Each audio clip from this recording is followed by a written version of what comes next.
Mahabubabad municipality ఎన్నికల్లో 20వ ward నుంచి BRS అభ్యర్థిగా మాజీ ఎమ్మెల్యే బానోతు శంకర్ నాయక్ కూతురు తేజస్విని పోటీ చేస్తున్నారు.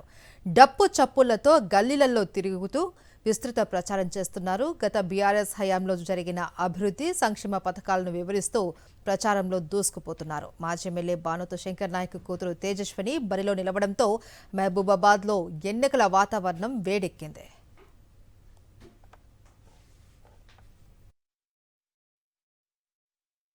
ఇది ఫస్ట్ టైం కాదు నేను ఎలక్షన్స్ తిరగడం. 2014 తిరిగాను, 2018 తిరిగాను, 23 తిరిగాను, మొన్న ఎలక్షన్స్ కూడా తిరుగుతున్నప్పుడు కూడా ప్రతిదీ ఈ సమస్యలు ఉన్నాయి అవన్నీ నాన్నకు చెప్పడం జరిగేది. ఆయన ప్రతిదీ కూడా రోడ్ సమస్యలు కావచ్చు ఏది ఉన్నా కానీ నేను రాసుకొని వెళ్ళినాయి, మా నాన్న మళ్ళీ చూసి తీర్చడం జరిగింది. అట్లా ఎన్నో పనులు జరిగినాయి మహబూబాద్కి. 2014 డిస్టిక్ ఫస్ట్ మహబూబాద్ని డిస్టిక్ చేయాల్సిందే అని ఆయన కంకణం కట్టుకొని కూర్చున్నారు.